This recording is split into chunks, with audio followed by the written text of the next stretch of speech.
Last Tuesday, my mother unlocked my apartment door like she was entering a hotel room she'd paid for, marching in with grocery bags and judgment. On Wednesday, my father opened every drawer I owned, convinced my life needed inspecting. By Friday, they walked in while I was in the shower, arguing about how I should be living. That was the moment the air in my chest snapped. So overnight, I packed everything, disappeared without a word, and let them wake up to the one thing they never expected: silence. If you're interested in this topic, hit the like button, subscribe, and type "interested" in the comments, and I will give you a heart. I used to think privacy was something everyone just had. A locked door, a quiet Sunday morning, a drawer full of things no one else touched.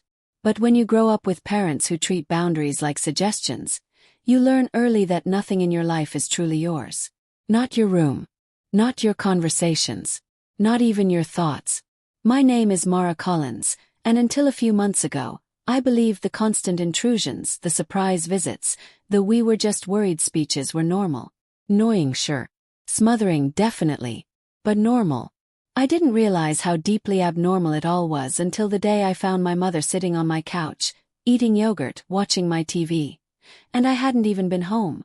That was when everything in my body tightened, as if my nerves suddenly understood something my brain refused to face. They weren't visiting. They were infiltrating. 2 years ago, when I got my first apartment, a tiny third-floor walk-up overlooking a parking lot, I thought I'd finally earned a corner of the world that was mine. I painted the kitchen cabinets yellow. I bought mismatched thrift store mugs. I placed my books on the shelf alphabetically because it made me feel organized in ways my childhood never had. The day I moved in, my mother hugged me tight and said, "Sweetheart, we're so proud of you." Then she dangled a small metal object between her fingers. Spare key. Just in case of emergencies. I should have asked what counted as an emergency. I should have known her definition, and mine would never match. The first time she used it wasn't terrible. Mildly annoying but survivable. I came home from work to find her reorganizing my pantry because you had the pasta in the wrong place. The second time was worse. She had brought my father. They were sitting at my table arguing about whether I needed a better vacuum. The third time. That was the night I walked into my apartment at nearly 10 p.m., exhausted, sweaty from the gym, earbuds still in, and found them going through my mail. "Sweetheart," my father said, holding up an envelope like evidence. "Your bank sent you a notice. You should have opened this sooner. We're just trying to help." Help felt a lot like surveillance. But the real breaking point happened months later, on a rainy Thursday evening that had already drained me dry. I got off the bus, climbed the 3 flights of stairs to my door, and froze. The deadbolt was turned the wrong way. Unlocked. The doormat was crooked, like someone had stepped on it in a hurry. The faint glow of my living room lamp flickered beneath the door. My stomach tightened. I pushed inside slowly, heart pounding. And there she was, my mother, sitting cross-legged on my couch in one of my sweaters, one she had absolutely taken from my closet, scrolling through her phone while a half-eaten cup of vanilla yogurt sat on the coffee table. She didn't even flinch when I walked in. "Oh, good, you're back," she said, as if she lived there. "I brought over some groceries. You never have enough snacks." My jaw dropped. "Mom, what are you doing here?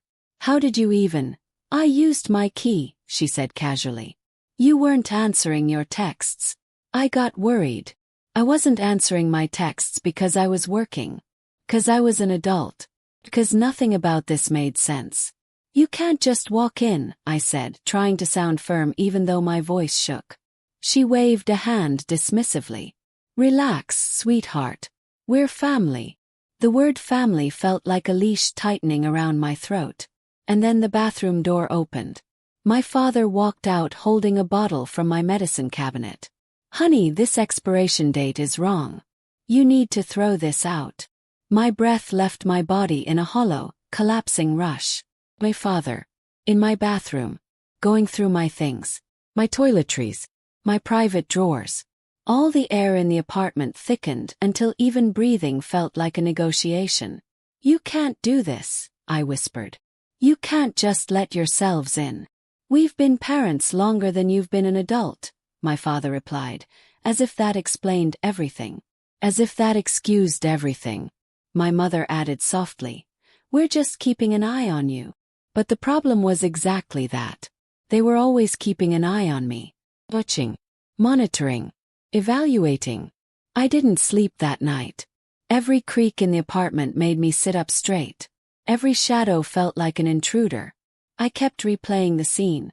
My mother eating on my couch, my father sorting through my drawers, like a nightmare I couldn't wake from. And still I tried to convince myself I was overreacting.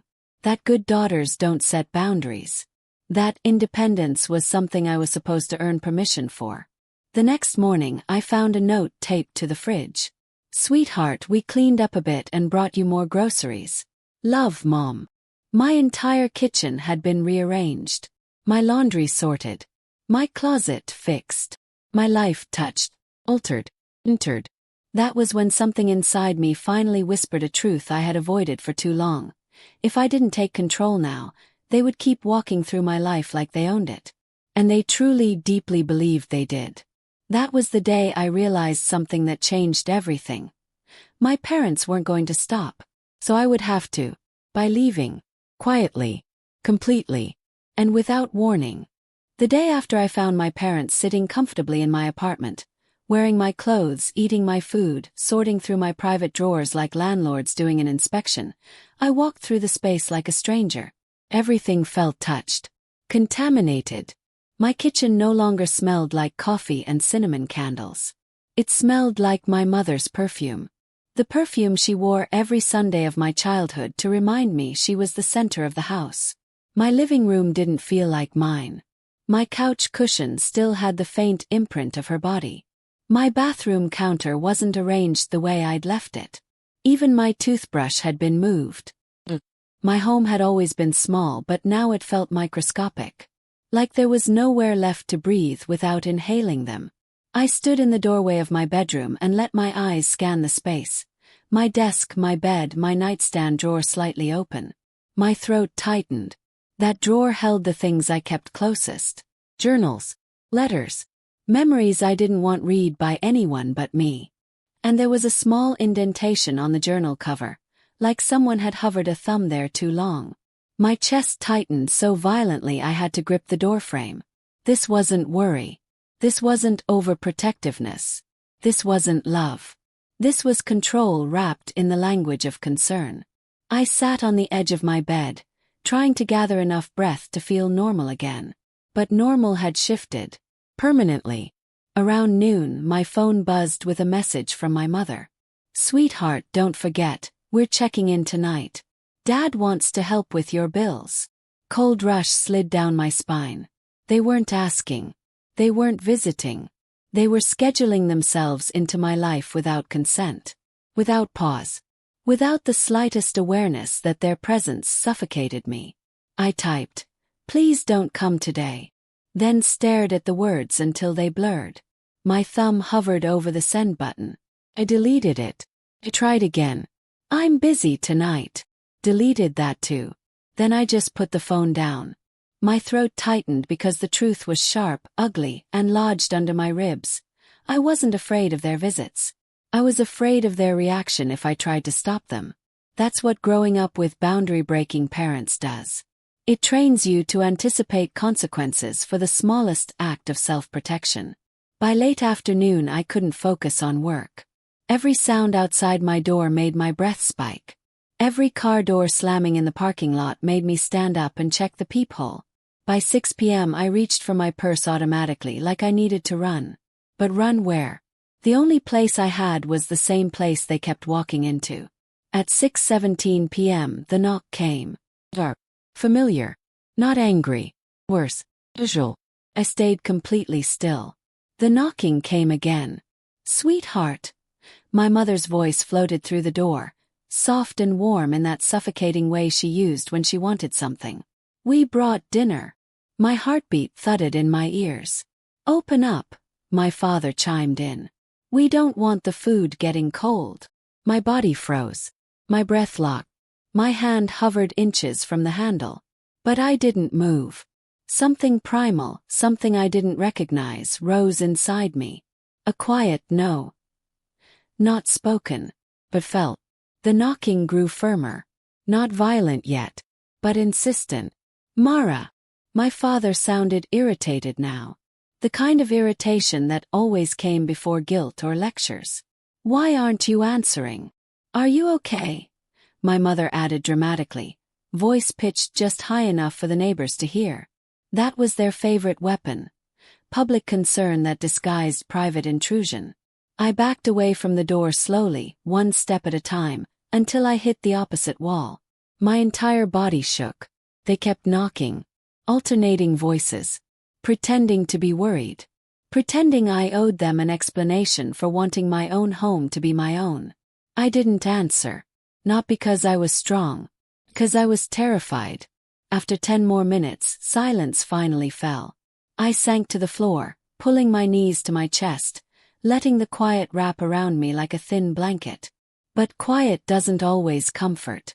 Sometimes it reveals things you've tried too long to ignore. I realized as I sat there trembling that if they had let themselves in again, if they had come through that door with another grocery bag or another lecture or another, "We're just helping," something inside me would have snapped, shattered maybe beyond repair. They eventually left, but the panic didn't. It settled in my chest like a roommate I never invited. I spent that night awake, replaying every violation like a reel on loop. My mother reorganizing my kitchen. My father opening my mail. Both of them sitting on my furniture like it belonged to them more than me. And something unfamiliar flickered beneath the fear, anger. Not hot and explosive. Low, cold, focused. A seed planted by every intrusion I'd convinced myself to shrug off. By morning that seed had roots. Had a choice. Confront them. And endure the storm that would follow. Or leave. Quietly. On my terms. And for the first time in my life, one truth rose loud enough to drown out generations of guilt. If I didn't choose myself now, they would never let me. That afternoon, standing in a corner of my living room that still smelled faintly like their perfume, I whispered to myself the decision that changed everything. I'm moving. I said it again. Louder. I'm moving. Not across town. Not to another floor in the same building. Somewhere they couldn't walk into. Somewhere they couldn't find with a spare key or a guilt trip or a dramatic performance on the doorstep. A place where silence didn't mean danger. A place where the lock belonged only to me. Moving wasn't just a plan. It was a lifeline. And I grabbed it with both hands.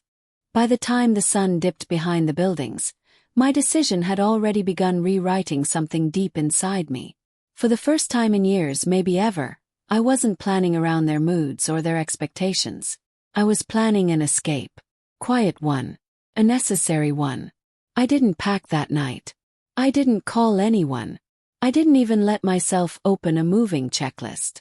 If I started too fast, panic would catch up. Instead, I sat at my tiny kitchen table, a chipped blue pen in hand, and made a list titled simply, "What I'm taking." The words looked foreign on the page. Liberating. Terrifying. Real. Underneath the title, I wrote the first item. My peace. Not furniture, not clothes. Is the thing I'd been trading away for years under the illusion of family duty. After that, I added real items. Book. Important documents. My grandmother's quilt. The lamp I bought with my first adult paycheck.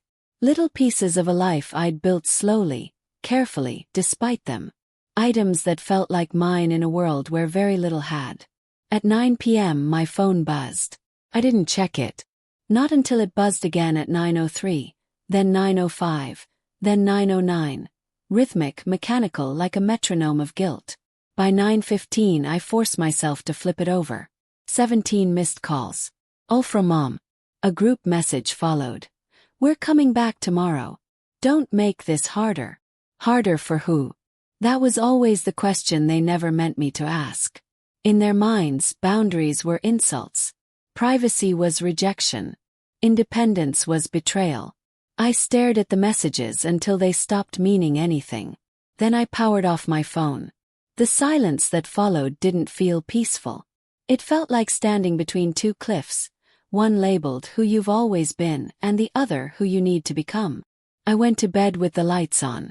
My mind replayed their voices outside my door. Their entitlement. Their certainty that access to me was a right, not a privilege. Sleep didn't come easily, but when it finally did, it came with a dream. Me inside a house with windows open and no footsteps but my own. I woke up with tears on my cheeks, and for the first time in a long time they felt hopeful, not hurt.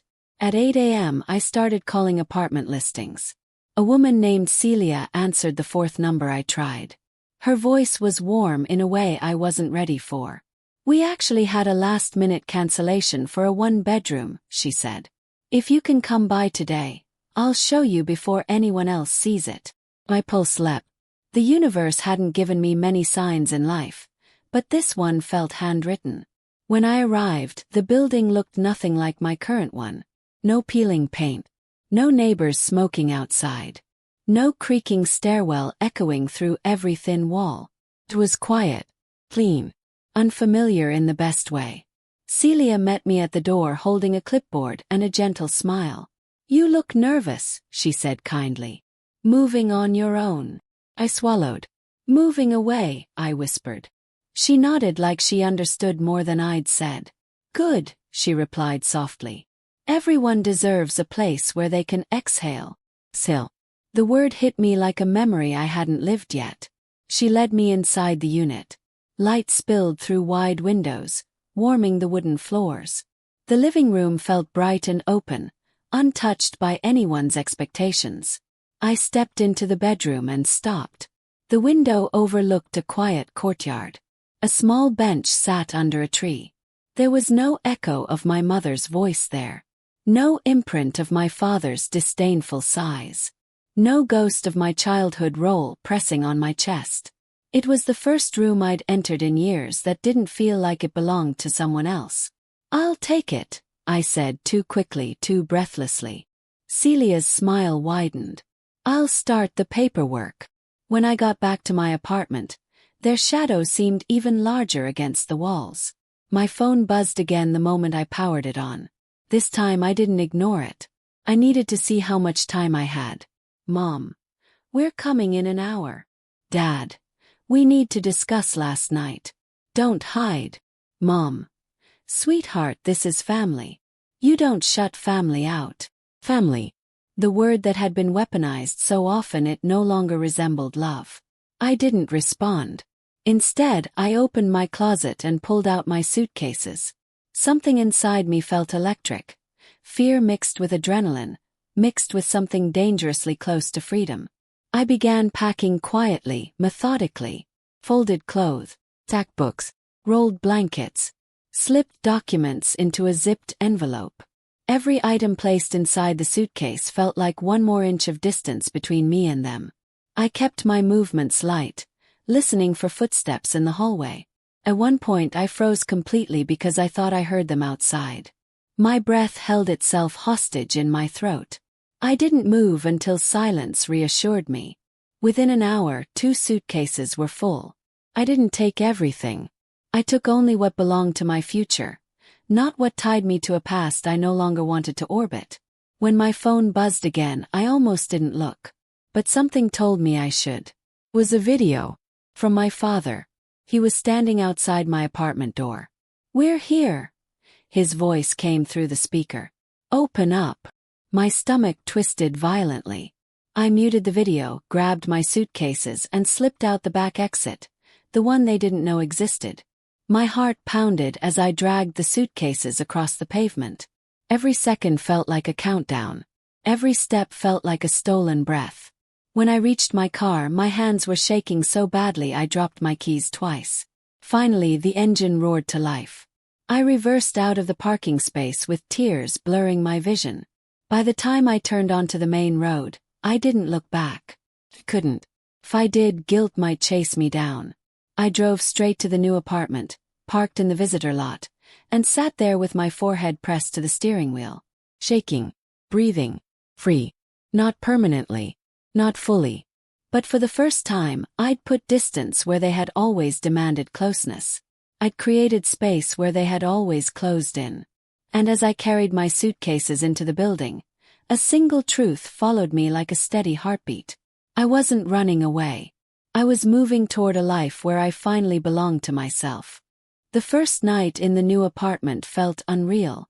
I kept waiting for the floorboards to creak the way they did in my old building, for the familiar sound of my parents' knocks, sharp, entitled, rehearsed, to echo through the walls. But the silence held. A real silence. Not the tense kind I grew up with, where everyone walked on emotional eggshells. This was the kind of quiet that felt clean. My boxes sat unopened against the wall, their corners catching the glow of the streetlight outside. I didn't unpack. I didn't even sit on the couch. I just stood in the middle of the living room, hands in my hair, breathing like I'd run a marathon. For a moment, the weight of everything I'd done pressed down on me. I had moved. Without notice. Without explanation. Without permission. The version of me they had conditioned into obedience would have panicked. But the version standing in this room, the version who left through a back exit to save her own sanity, she was different. Trembling, yes, but awake. Alive in a way she hadn't been in years. My phone lit up again. This time I forced myself to look. Mom. Where are you? Dad. You better not be doing something stupid. Mom. We're calling security if you don't open your door. I let out a shaky exhale. They were still at my old apartment. Still pounding. Still certain the world revolved around their access to me. I typed one message and deleted it. Then another. And another. Nothing I could write would make them understand that this wasn't punishment. It was protection. Finally, I turned the phone off again and set it face down on the counter. If they wanted to panic, they could. I wasn't their lifeline anymore. The exhaustion crept up slowly, settling under my skin until my limbs felt heavy. I curled up on the bare mattress. No sheets yet, just fabric and hope, and let my eyes close. Sleep didn't come instantly. My mind replayed every moment of the past 24 hours. My father's pounding fists on the door, my mother's guilt-laced voice, the frantic messages, the adrenaline of slipping out unseen. But eventually the storm quieted, and I drifted off. When morning came, it arrived with sunlight pouring through the windows like a blessing. I blinked at the unfamiliar ceiling, momentarily disoriented. Then the memory of where I was and what I'd done washed over me. Smiled. A real smile. Small but honest.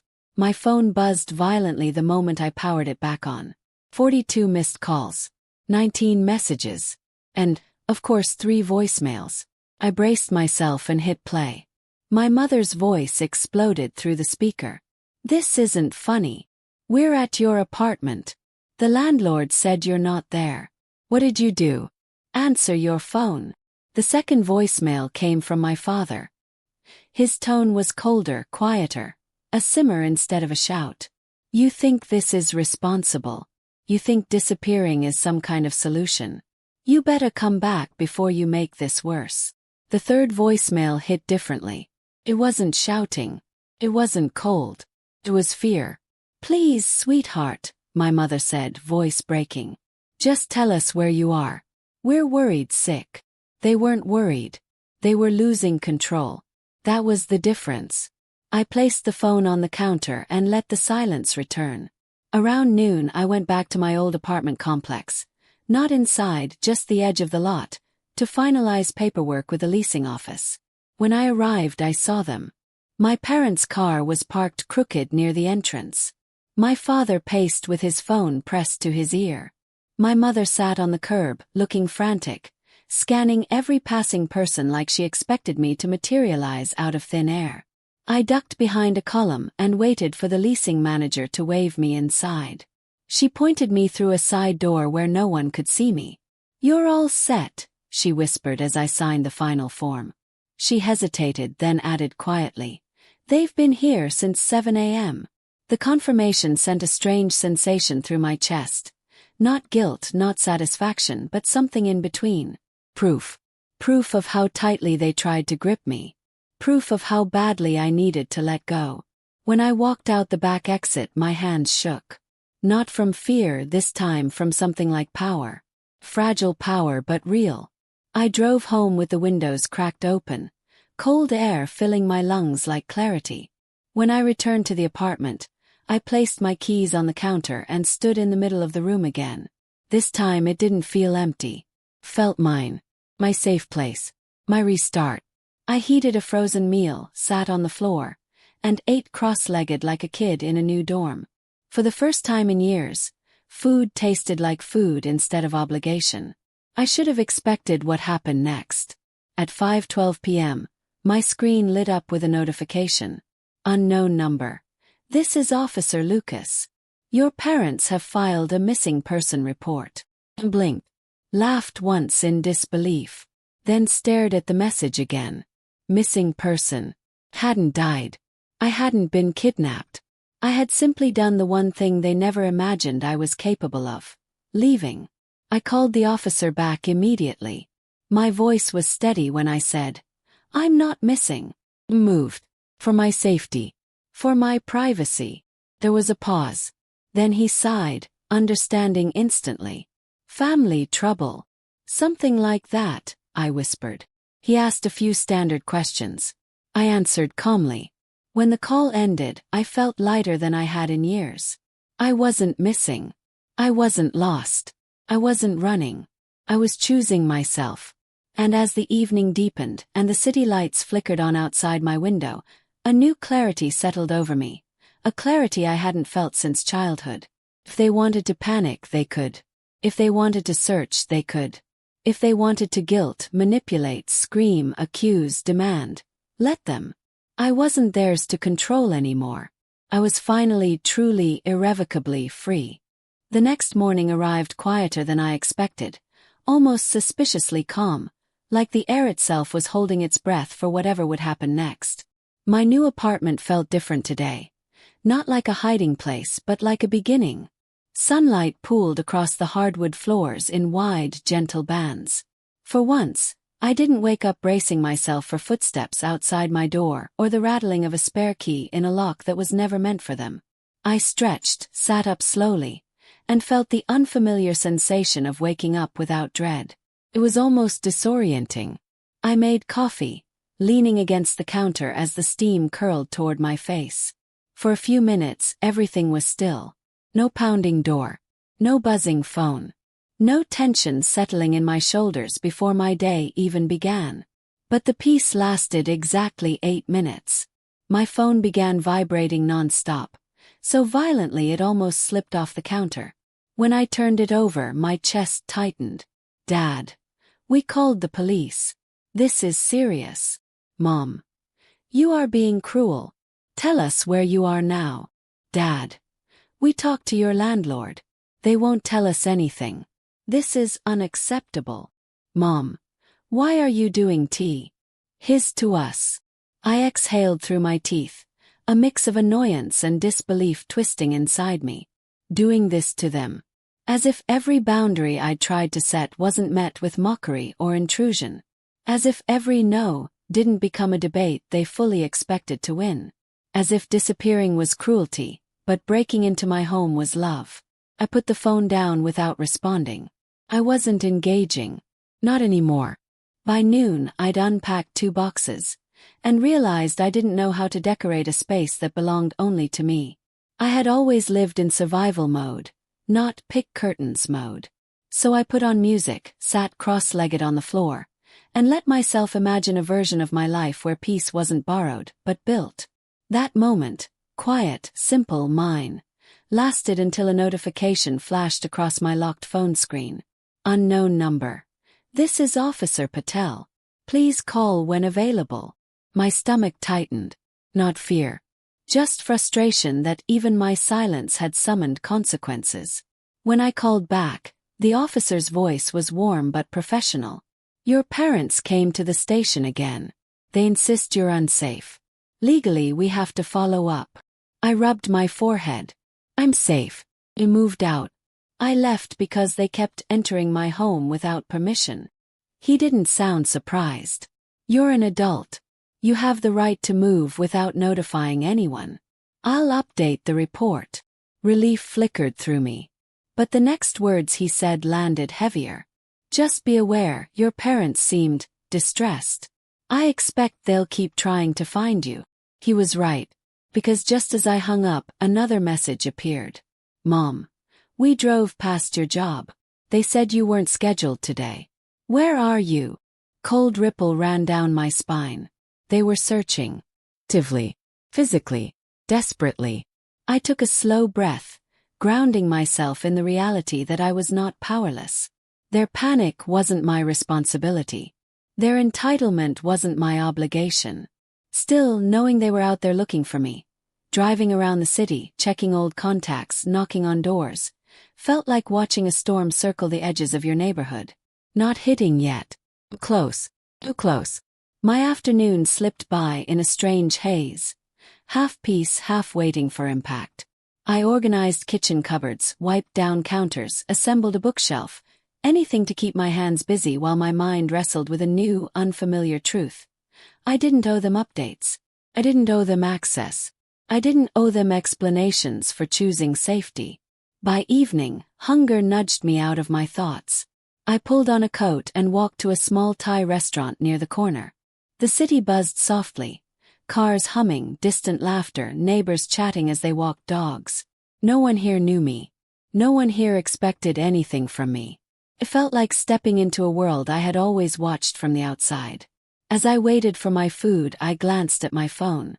28 missed calls. My throat tightened. This wasn't normal concern. This was possession disguised as worry. I closed my eyes for just a moment, just long enough to acknowledge the ache that still existed beneath the anger and relief. Because despite everything, a part of me had always wished they'd love me gently. Enough to show up. Enough to knock instead of barge in. Enough to listen instead of command. But love built on control doesn't mourn your absence. It resents it. When I returned to the apartment, night had settled over the city. The hallway outside my door was quiet. No shadows. No voices. No threats disguised as pleading. Inside, I placed my takeout on the counter and sat on the floor to eat, listening to the city through the open window. Halfway through dinner, another notification appeared. Mom, if you don't call us in the next hour, we are reporting you as mentally unstable. My fork froze midway to my mouth. For a moment I couldn't breathe. Then something in me snapped, the quiet kind of snap, the internal shift that marks the difference between putting up with something and being absolutely done with it forever. I typed back, fingers steady, pulse calm. Do not threaten me again. I'm safe. I'm choosing distance for my well-being. Stop contacting me. Then I turned the phone off. The silence that followed wasn't empty. It was earned, necessary, sacred. I leaned back against the wall, letting the feeling sink in. This wasn't rebellion. This wasn't punishment. This wasn't cruelty. This was the first real act of self-protection I had allowed myself in years. And as the night deepened and the city lights flickered against my windows, I understood something with a clarity that felt like a new chapter sliding into place. They could panic. They could rage. They could search the entire city. But they were no longer searching for me. They were searching for the version of me they had controlled. The version that no longer existed. The real me, the free me, was here, silent, steady, rebuilding in a space they would never enter again. The next morning, the sunlight came in soft and slow, slipping through the blinds like it was trying not to wake me. For the first time in years, I didn't wake up tense. No jolting upright at every tiny sound. No checking whether the door was locked for the 15th time. No dread rising in my throat before my feet even touched the floor. It felt strange in the way new peace always does. Almost suspicious, like a kindness I wasn't used to receiving. I stretched under the blankets and listened to the hush of my new apartment. An emptiness that didn't feel hollow. A quiet that didn't feel dangerous. Felt safe. But peace never stays untested for long. Not when you come from a family who believes your life is a room they should always have a key to. I reached for my phone, expecting the usual flood of missed calls. I was wrong. It was worse.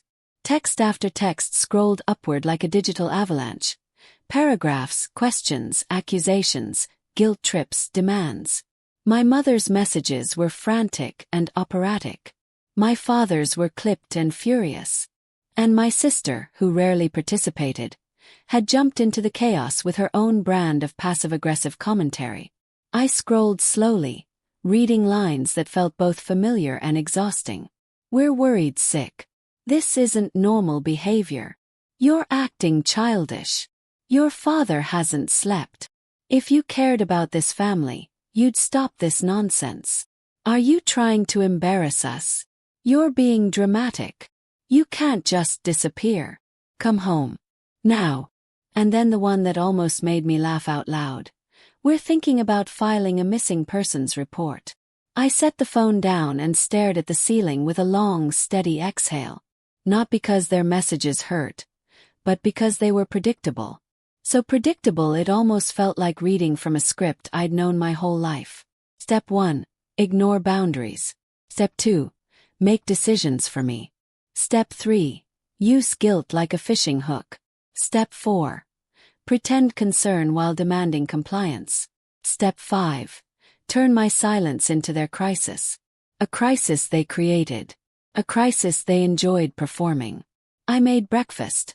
A simple one, scrambled eggs and toast, and sat at my small kitchen table, the sunlight warming my hands. I chewed slowly, savoring the stillness that filled the room. Even with the barrage of messages sitting on my phone, nothing inside me felt shaken. I had lived with chaos for so long that this tiny, unremarkable morning, felt like the most radical act of rebellion I'd ever committed. Around 10, I heard a noise in the hallway. Not pounding. Not shouting, just footsteps. Measured. I held my breath until they passed, then let it out slowly, reminding myself that no one knew I lived here. No one except the leasing office. No one except the people I trusted, which, at this point, was an embarrassingly short list. I washed my dishes, wiped the counter, and opened a box labeled books. As I unpacked them, I realized something foreign. This was the first time I'd ever set up a home that wasn't under surveillance. My childhood bedroom had been inspected daily. My first apartment. They had a spare key and treated it like a revolving door. Even when I moved across town years ago, my mother accidentally walked in twice because she thought I needed groceries. Privacy had always been a theory to me, not a reality. But this apartment, with its high ceilings and faint scent of new paint, felt like a promise I'd finally earned. Still, the peace was a thin layer over something deeper. Anticipation. 'Cause I knew my parents. I knew how they escalated. I knew how far they'd go when control slipped through their fingers. And by noon I was proven right. A sharp knock hit my new door. Not angry. Not desperate. Too polite.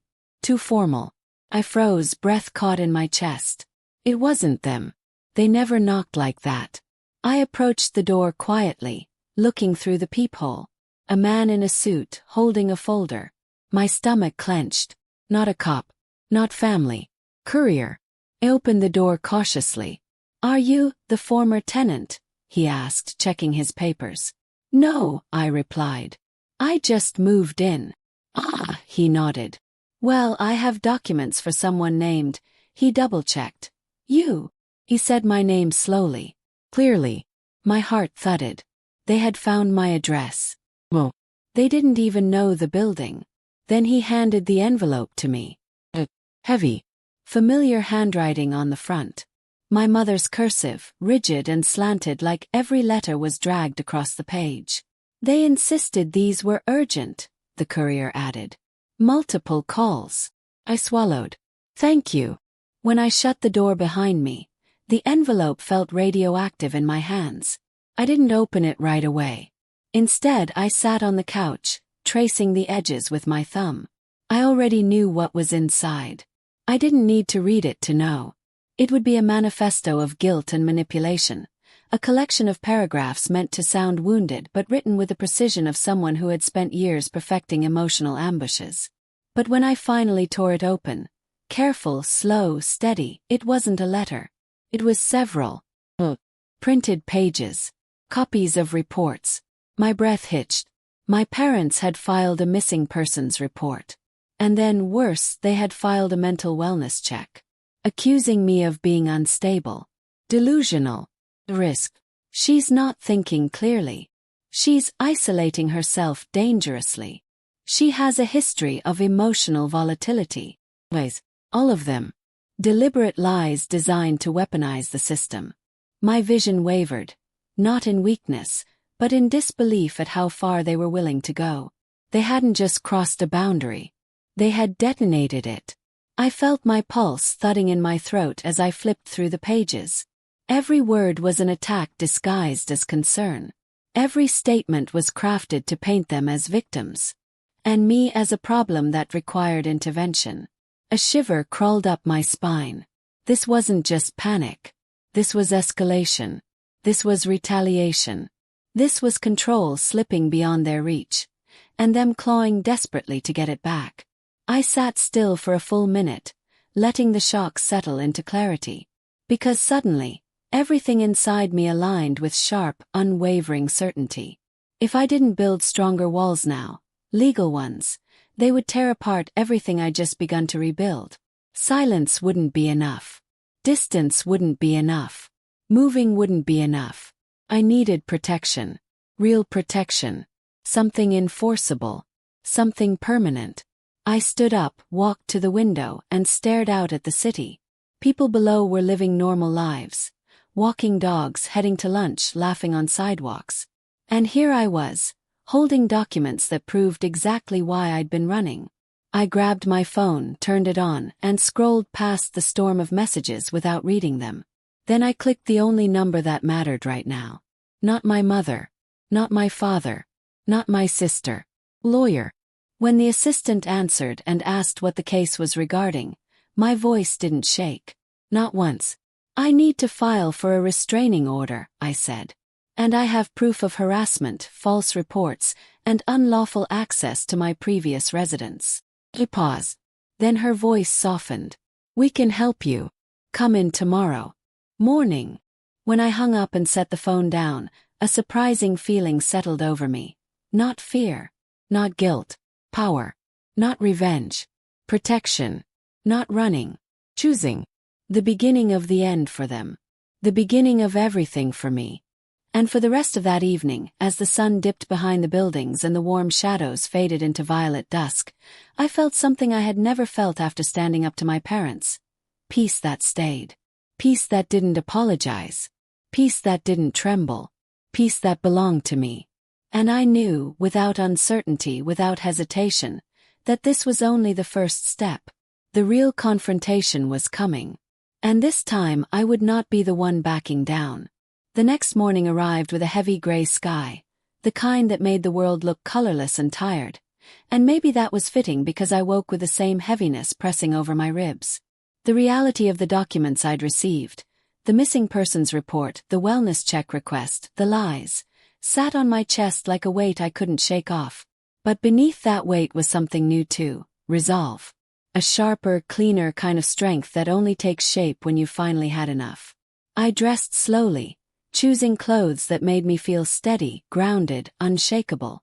A simple black sweater. Dark jeans. My boots, the ones with a little weight in the heel that made my steps sound firmer than I felt.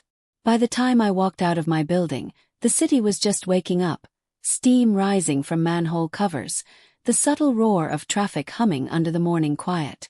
I held the folder under my arm like armor, each paper inside a reminder of the line my parents had crossed. The legal office wasn't far, just a 15-minute walk, but it felt like I was crossing some invisible border with every block. The office building was modern, glassy, intimidating in the way places look when decisions inside them change lives forever. When I stepped inside, the warm scent of coffee and carpet polish greeted me, along with a receptionist who had the calmest eyes I'd ever seen.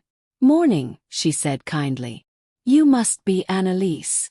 Just hearing my name said gently nearly undid me. She gestured toward the waiting area. "Carmen will be with you soon." I sat down, hands clasped in my lap, staring at the plant by the window. Its leaves were glossy, thriving, tended to, cared for. I wondered what that must feel like. When the lawyer, Carmen, finally appeared, she extended her hand with a firmness that felt reassuring instead of invasive. She had an air about her, a quiet power that didn't need to announce itself.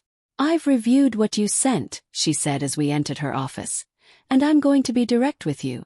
What your parents did wasn't just controlling. It was dangerous. And now that you've removed yourself from their immediate reach, they're escalating." I swallowed. "I figured." Carmen nodded, sliding a stack of documents onto the desk between us. "We're going to file for a restraining order today. Not temporary. Permanent." The word permanent hit me like a door closing, but not on me, on them. "Once the judge sees the false reports, the trespassing incidents, the history of forced entry into your previous residence," she tapped the folder, "this won't be difficult to justify." For a second I didn't speak. I just stared at my own paperwork, my messy history, laid out like a map of every line they'd crossed. "They're going to be furious," I whispered. Carmen's expression didn't change. "They've been furious for years. The difference now is that they won't be allowed to act on it." She passed me a pen. "Sign here, and I'll file everything within the hour." My hand hesitated for only a moment. Then I signed. And there it was, the faintest shift inside me, the soundless snap of a bond breaking for good. After the meeting, I stepped outside into the cold air, letting it wash over me.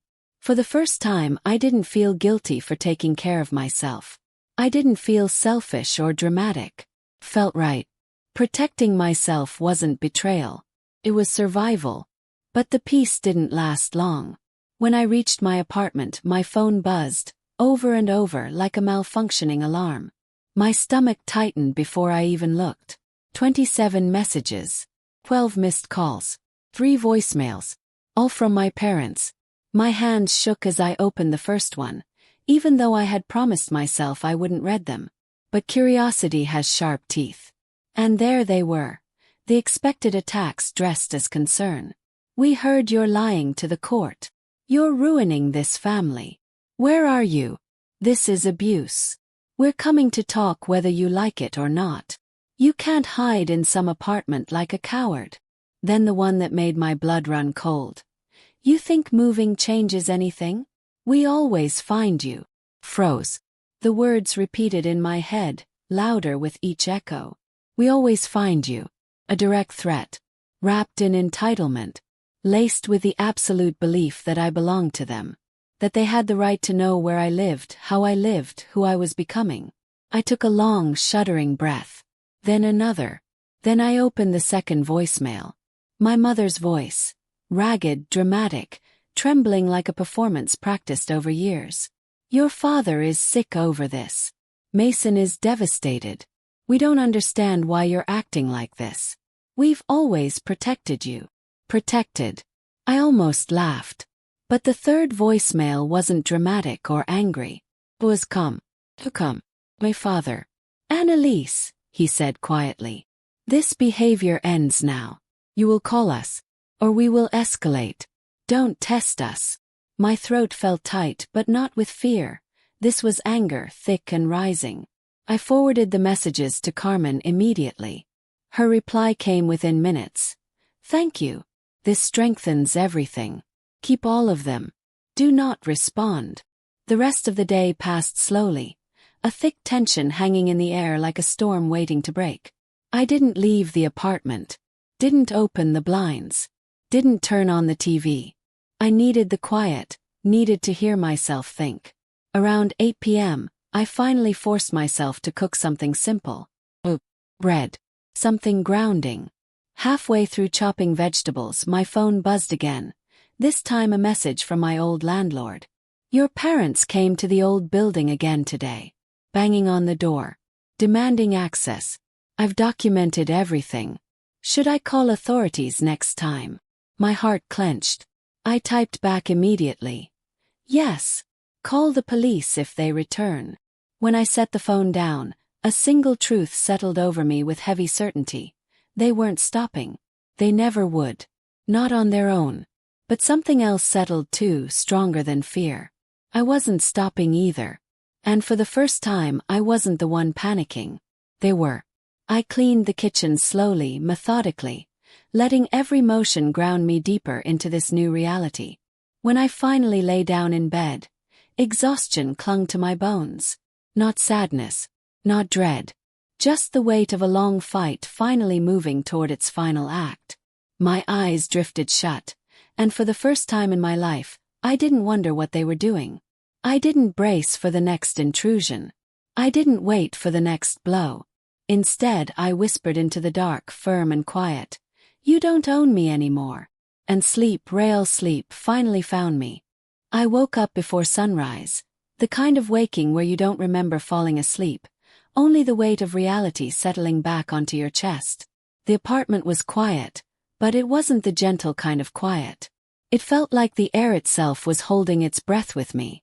For a few minutes, I just lay there staring at the ceiling, tracing the faint cracks in the paint like they were constellations. I knew today was going to shift something. I could feel it. Not dread, not quite anxiety, but a pull deep in my ribs, like my life was about to choose a side and I needed to be ready when it did. My phone buzzed on the nightstand. I reached for it with that half-awake hesitation I'd developed lately, bracing myself for whatever new form my parents' obsession would take. But this time it wasn't them. It was Carmen. Judge granted expedited review. Hearing today at 1:30. Be earlier than you think you need to be. Bring everything. Everything. My breath hitched. Not from fear, but from the sudden sharp realization that this wasn't just a legal matter anymore. This was a line being carved in stone. Today, for the first time in my life, my voice would carry the same weight as theirs. I showered, dressed, braided my hair into something neat and steady, and set out earlier than any rational person would. The streets were still damp from the night rain, the kind that leaves reflections on the pavement like shadows of the sky. When I reached the courthouse, the building loomed tall and gray, its glass doors fogged with the warmth of people moving inside. People with problems. People seeking answers. And I was one of them. Carmen met me at the entrance, a folder tucked under her arm. Her expression sharp in that unshakable way lawyers seem to practice in mirrors. "Remember," she said gently, "this isn't about what they think they deserve. This is about what you need to stay safe." I nodded, but my throat was tight. Not weak. Just full of everything I'd swallowed for years. We sat on a bench outside the courtroom. The clock ticked loudly, each second echoing off the marble floors. A hallway door swung open from time to time, releasing murmurs of other people's pain into the air. Custody disputes, protection orders, strained family ties. It struck me then how universal this was. How many people had found themselves trying to protect their peace from the very people who were supposed to cherish it. When the bailiff called my name, my pulse spiked. The courtroom wasn't large, but the ceilings were high, as if built that way to make the truth harder to outrun. I took my seat beside Carmen. Papers shuffled. The judge entered. A few taps of the keyboard echoed from the clerk's desk. Then the judge spoke. Neutral. "Ms. Ward, I have reviewed your petition. Do you wish to make a statement before we proceed?" I swallowed hard. My voice felt trapped behind years of conditioning. Be polite, don't cause trouble, don't make anyone uncomfortable. But Carmen placed a steady hand on my forearm. That was enough to make the words spill. "Yes, Your Honor." My voice shook for the first 4 syllables, then steadied. For years, my parents have come into my home without permission. They've taken things. They've forced their way inside when I wasn't there. They've used copies of my keys I never gave them. They've shown up unannounced, pounding on the door, demanding access. Pause. The judge nodded, encouraging me to continue. I moved to get away. I didn't tell them my new address. They found it anyway. They filed a false wellness check to force their way back in. And now they're threatening to escalate if I don't give them access again. My hands tightened together. I'm not trying to punish them. I'm trying to live without fear. For the first time since arriving, I felt the room settle. Not quiet, settle. Like everyone understood the gravity of what it takes for someone to say those words out loud. The judge turned to Carmen. She presented the documents. The wellness check request, the threatening messages, screenshots of past incidents, statements from my old landlord, police reports from previous intrusions. These behaviors, Carmen said, demonstrate a clear pattern of coercive control. This is not concern. This is domination. The judge took a moment, reading slowly, carefully. Then he asked the question that made my breath stall. Do the respondents know we are here today? Carmen responded evenly. They were notified at their last known address, Your Honor. I felt a chill climb up the back of my neck. Not because they weren't here, but because for the first time in my life, they weren't the center of the room. It was. After another long silence, the judge closed the file. Ms. Ward, he said, based on the evidence provided and the consistent escalation in behavior, I'm granting a full restraining order. Effective immediately. The words didn't feel real.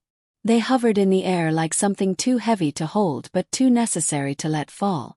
This order, the judge continued, prohibits all contact, direct or indirect.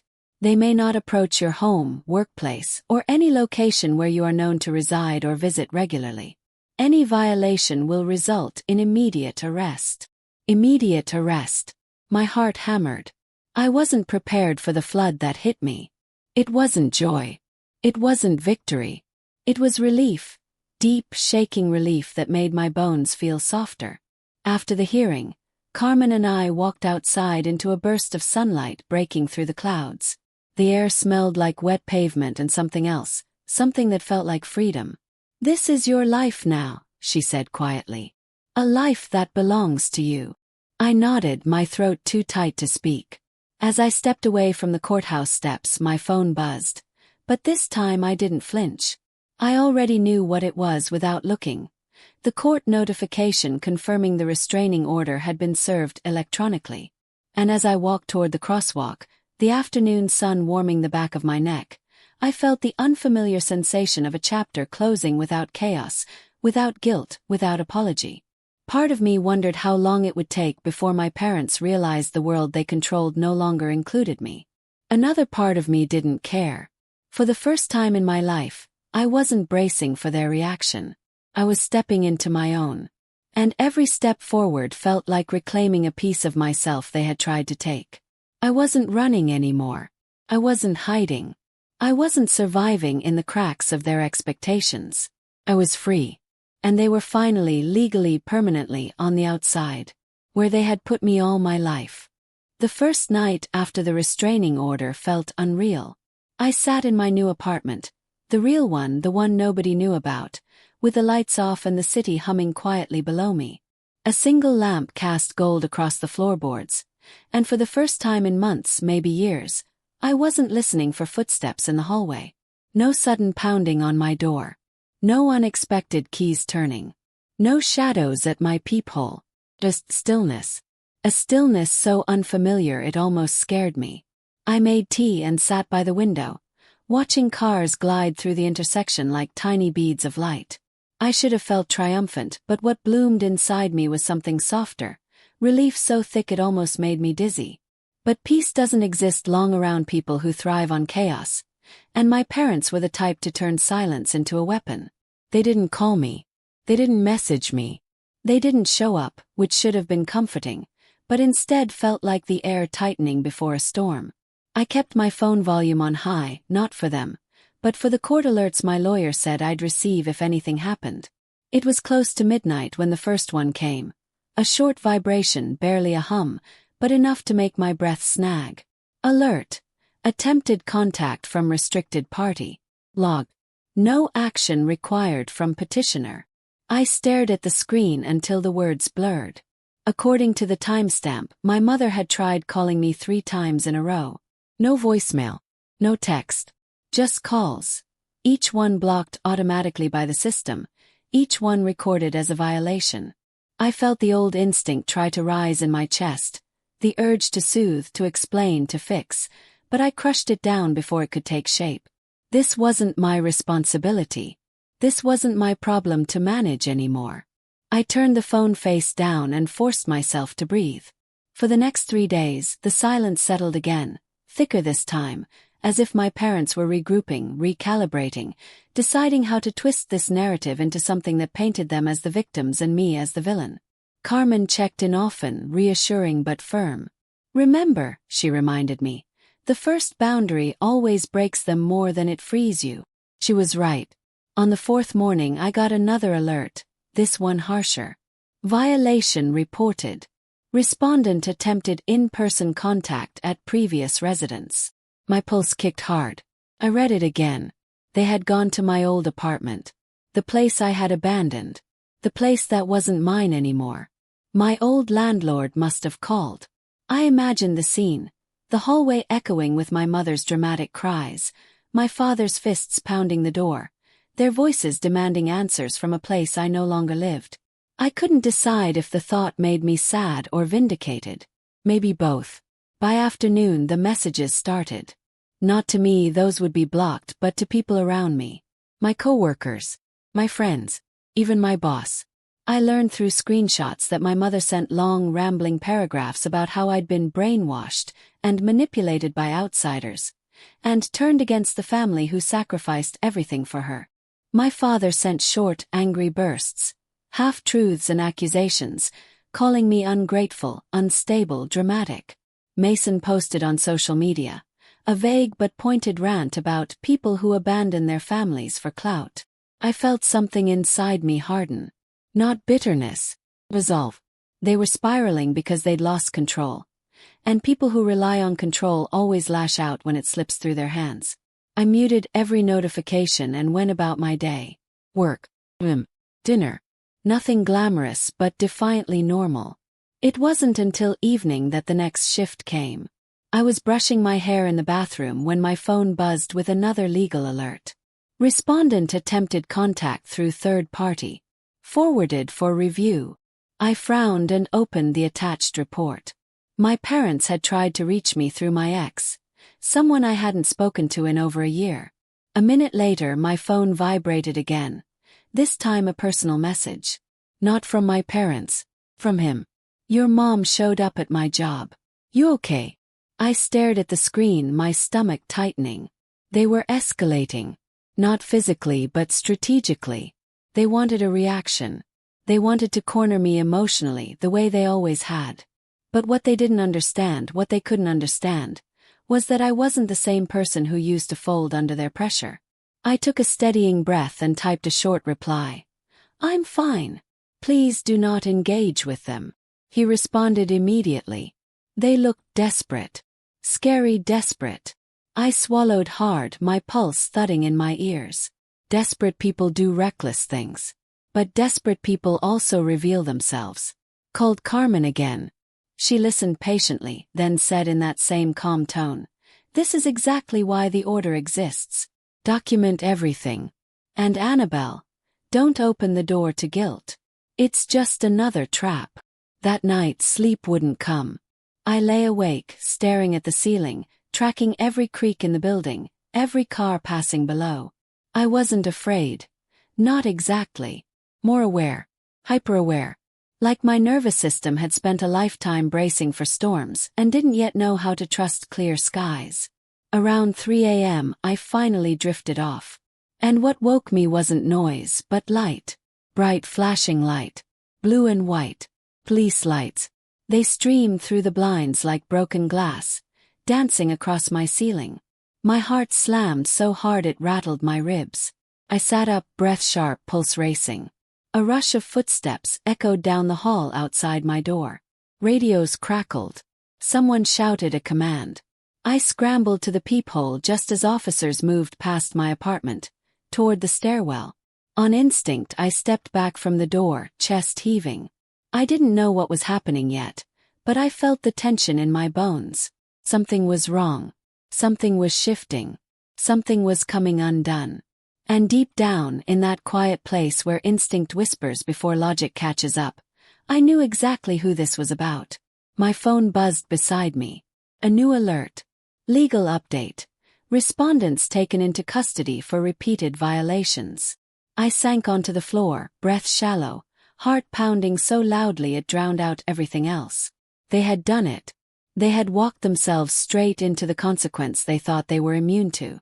And as the police lights cut across my walls, the shadows rising and fading, I realized something so profound it made my whole body go still. This wasn't the beginning of the end. This was the beginning of the beginning. And they had officially lost the one thing they had always relied on. access to me. The police lights faded long before the adrenaline left my body. I stayed on the floor for a long time, hands wrapped around my knees, feeling the silence settle like dust after an explosion. My parents were in custody. The system had finally stepped in where my boundaries alone hadn't been enough. A version of me, the one who always softened, who always bent, who always made excuses, would have been devastated. But the woman sitting in that dark apartment wasn't her anymore. When morning came, sunlight crept across the floorboards like it had been waiting for permission. I made coffee, stared out at the city waking up beneath me, and let myself feel something I had never felt in the aftermath of their chaos. Peace that wasn't borrowed or temporary. Real peace. My phone buzzed. A message from Carmen. They were processed overnight. No need for you to appear unless you choose to. Rest today. Rest. The idea felt foreign, almost luxurious. But I tried.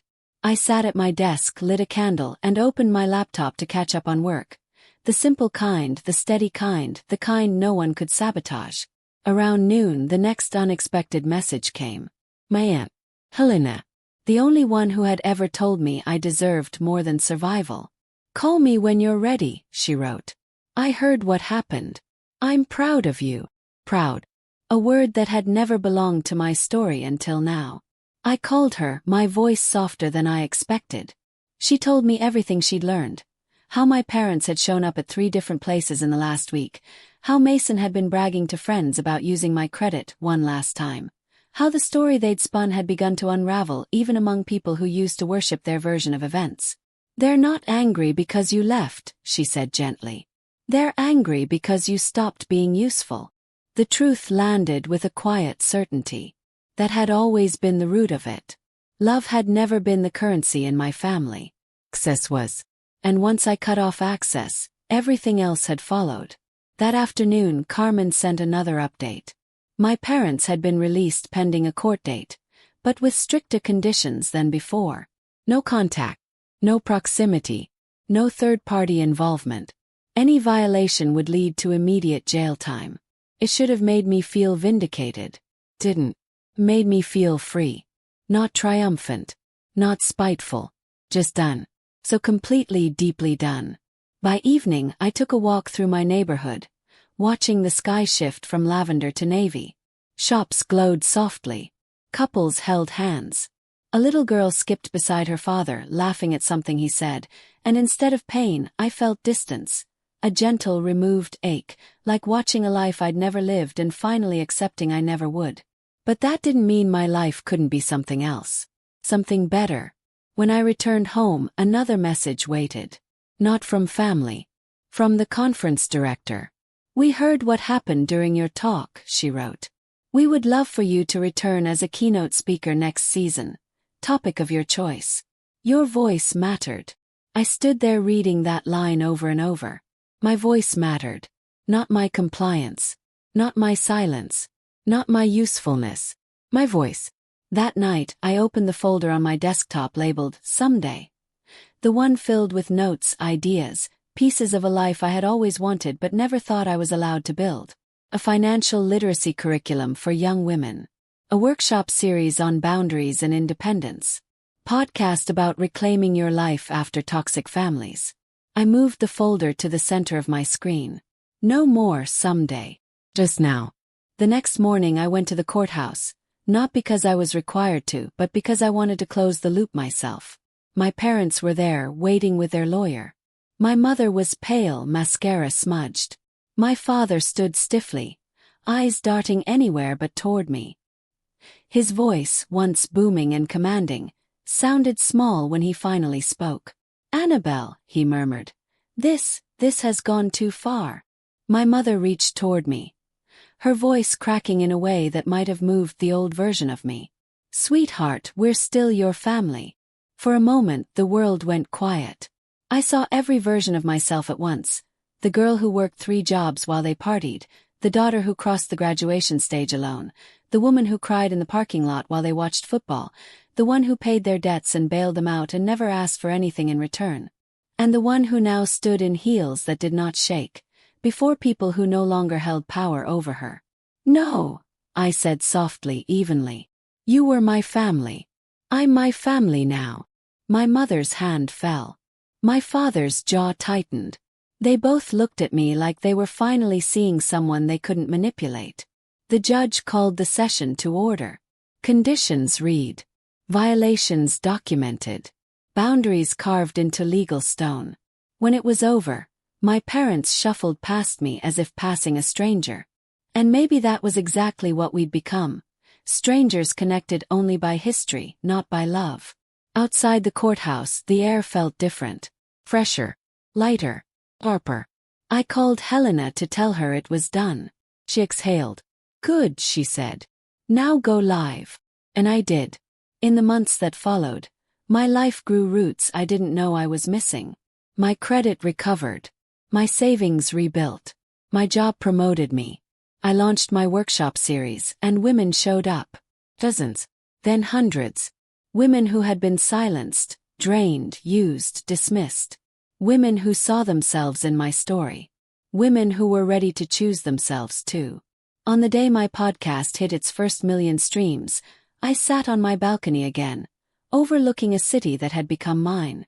No shadows at my door. No footsteps in the hall. No panic. Just safety. Just breath. Just me. And for the first time I realized something that felt like a final key turning in a lock. Losing my family didn't break me. Freed me.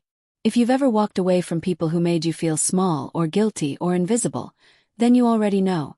Sometimes healing looks like distance, and sometimes distance is the only doorway you can walk through to reach the life waiting on the other side.